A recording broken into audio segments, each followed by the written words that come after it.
Hi, going to do a quick video on the Paper 2 exam this Friday. This is going to focus on the writing. I will be doing one on the reading as well. So remember, this exam is 2 hours. If you have extra time, 25% extra half an hour. If you don't have extra time, you have an hour on each. If you have extra time, give yourself a quarter of an hour on each. So like I say, this video is looking at the writing exam, which will be the second part, section B of the exam. So on Friday, you will definitely get a formal letter and an article. So normally you get a few other things like a speech and an article. Because of COVID, they've decided two text types because obviously we've missed a bit of the learning. So they're going to tell us, not going to tell us the questions, but going to tell us the type of questions. So the word count is 300 to 400 words. I would look for 350. You've got two texts to do. So you need to do 350 words for each. Okay, anything less than 300 will get you no sort of mark.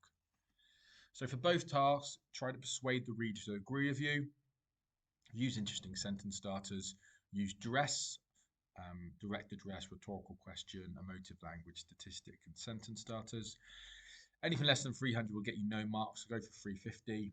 You need 5 paragraphs, intro, conclusion, 3 main paragraphs, and no more than 3 lines without a full stop. I'll explain a bit more of that later on. So an example of a letter you might get, question might be, a newspaper article has appeared suggesting some people say we're better off about the internet. Do you agree? Write a letter giving your views, like all the questions that have 20 marks.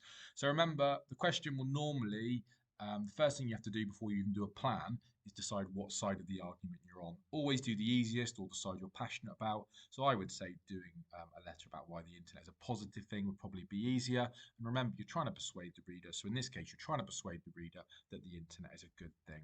Here's a structure of a letter. Your address, top right hand corner, the address you're writing to, just below on the left. Then you have the date below my address. Then you say, hello, dear sir or madam, remember, needs a comma. And then, like all the other questions, like the article, intro, conclusion, 3 main points. Feel free to pause the video if you need to. And just remember the letters, dear sir or madam, so you end with yours faithfully, you don't end with sincerely. And just proofread your capital letters on your addresses. People tend to miss a capital letter, and that will cost you a mark or so, so make sure you do. And an example of an article, write an article to your class with the following title, My Favourite Hobby. In this case, you're trying to persuade the audience that your hobby is a good thing and they should do it. Okay, so say for example, I don't know, you did sport, you could do 1 paragraph on football, 1 paragraph on, I don't know, running, 1 paragraph on mountain climbing, for example. And again, the structure of an article, we've got a title, a catchy title, an intro, catchy subheadings, and then 3 main points, and then a conclusion. So basically, the only difference between the letter and the article is the top part of the page. So in the letter, you've got addresses, and in the article, you've got a title. So create a catchy title and subheadings. After a minute or so, if you can't think of anything catchy, just put something boring, but make sure you put a title. And it can be a slightly more informal because normally it will be written for a college magazine, i.e. people your own age. Word count does make a difference. Anything less than 300 will get you no marks. So this was actually question 1 and question 2 by the same student. So same quality of work, but just because on the first one they only did less than a page, they did about 250 words, they got a grade 2. And then for the second one, they did 400 words, they got a grade 5. So it's really important to remember that even though the quality of your work may be great, if it's less than a page, you're going to struggle to get any sort of marks. So really try to get to page and a half, 2 pages per question. If you need more word count, make the writing real places, real examples, experiences, or pretend it's real. So say, for example, you're doing, I don't know, a paragraph on online shopping. If you struggle after 4 or 5 sentences to think of more to put, you could make up a little anecdote. So you could say, my best friend is a shopping addict. She goes on she goes on Zara once a day at least to buy something. So just make up a little story. 1 point per paragraph. Do not put lots of points in one big chunk. So that's what we don't want. You'll get marked down for pretty heavily. And this is what we do want. So you won't have to write that much, but paragraph 1, intro, conclusion, 3 main points is what we want. Try not to have huge sentences. In other words, run-on sentences. If you have one that's 3 lines long, you need to go back and put a full stop in. Do not just put a comma in. No, most of the time, full stop, start a new sentence. Again, sentence length, I've highlighted here where the sentences stop. So 5 sentences for one big page of A4 is far too long. Again, this one, the first sentence is nice and short, but after that, two huge sentences. This is what we do want. So there's still a few long sentences, but there's a mixture of short, medium, and longer sentences. Again, left and right, which of those would be better, do you think? Well, it's the left. This is what we don't want. Again, massive page, sentences that are 4 or 5 long, so that's what we don't want. Well, this one here, again, we still have a long sentences of 2 or 3 lines, but we also have one sentence lines as well. This is your structure for the exam. Intro, conclusion, 3 main points, 2 sentences for your intro and conclusion, 5 to 6 for your main points. Again, you should do a plan. So again, if I was doing that question about why internet is a good thing, my 1 and 5 would be intro and conclusion is saying the internet is a good thing. Then come up with 3 things about the internet that you could talk about. Social media, 1 paragraph on that, 1 paragraph on entertainment, 1 paragraph on online shopping. Again, not in one big chunk, 3 separate paragraphs. Do your plan at the top of the page. Okay. So again, if this is another question, you have to write an article on things you find annoying. Your intro and conclusion would be, I'm going to be talking about things I find annoying, and then give me 3 things. So I've chosen snoring, Love Island, and dancing. My intro and conclusion are just saying, I'm going to be talking about things that annoy me. Again, catchy title. Are these the most annoying things ever? So maybe a rhetorical question is a good way of starting.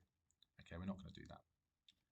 Okay, so just remember then, put your plan at the top of the page like I've done here. I would say this word count is pretty good. So it's basically 2 pages, page and a half. This person's not done addresses on a letter. So I don't think you would get marked down for that. So I wouldn't do letter, but if you feel like you want to do a letter, then do it. You will get a mark for your plan, but even more important than that, it helps you structure so it's not just one big block of writing. Okay, writing a great intro. Shouldn't be more than 2 sentences. Say which side of the argument you're on, but not why. In the first sentence, copy out a bit of the exam question, and in the second sentence, say what you're going to write about. So say, for example, we have that one about favourite hobby. This is a good example. Hello, class. Today I'm going to talk about my hobby and encourage some of you to get involved. My hobby is horse riding. Okay, so it's nice. In the first sentence, they say what it's about, and in the second sentence, they say what they're going to do. Horse riding. This is what you don't want to do, where this person's going to talk about cooking, and then they've talked about 5 or 6 reasons about why they like cooking. That is for later on in the document. Your intro is just going to say what you're going to be talking about. Again, the question is a message in your friendship WhatsApp group said festivals are a waste of time. Write a letter giving your views. I've put, hi Lily, I read in our WhatsApp group that someone said festivals are a waste of time. I wanted to explain why I think they're unmissable. Okay, so I said hello because it's a formal letter. If it was formal, I put dear.